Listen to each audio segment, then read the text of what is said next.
Hey folks, welcome back to the Tactics Zone with me, John Gregan, for Record Online Sport. Today we're looking back at a breathless, hectic contest at Celtic Park, and a game where mistakes contributed massively to the final outcome. As we've learned, a completely unforced error is a true rarity in football. Quite often the best plan is to present the opponent with only one option, and then hope to punish any lapse in concentration. Both teams kind of stuck to that idea in this game. Rangers definitely began the better of the two teams, alternating between sitting off Celtic and looking to press on the right trigger, with Malik Tillman often joining Alfredo Morelos to stop the build-up at source.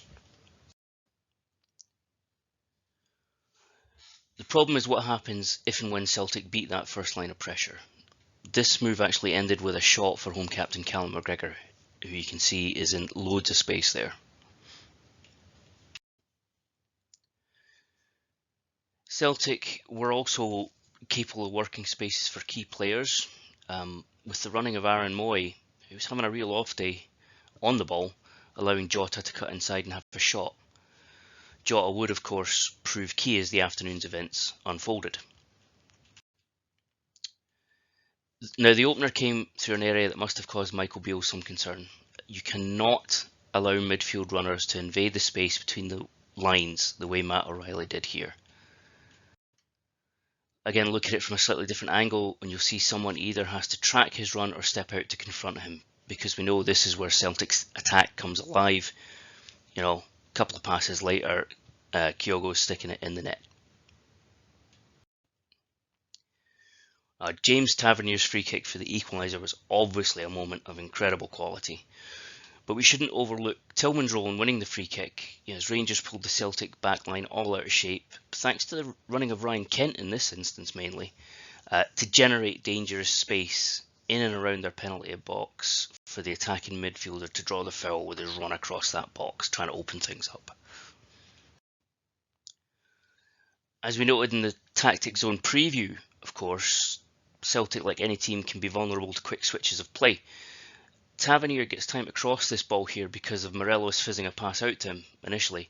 And it nearly ended with a goal as Alistair Johnson's header hit Cameron Carter-Vickers and fell to the Rangers striker. So again, that's a mistake, a misjudgment, but it's forced by Rangers pulling them one direction and then the other.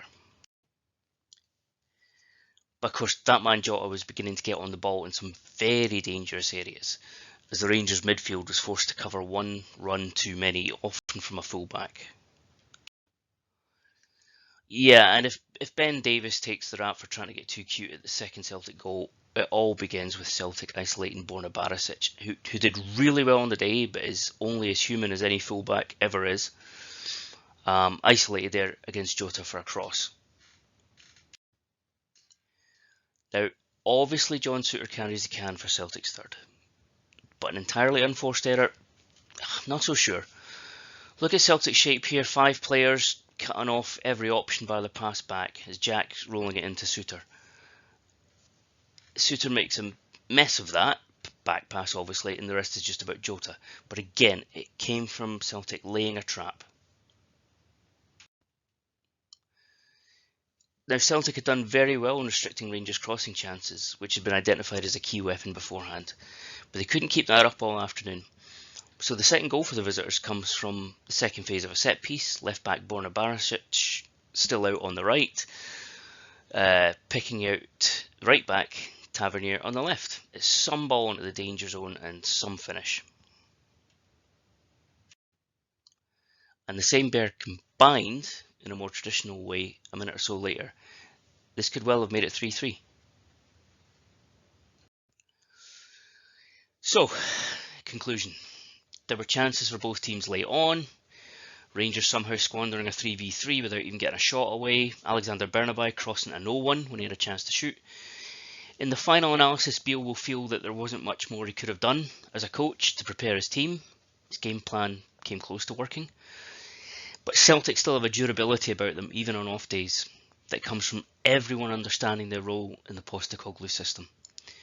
When things got tight, they relied upon their most potent weapons to make the right runs, force the sloppy mistakes, and apply the finishes that made all the difference. I hope you've enjoyed this.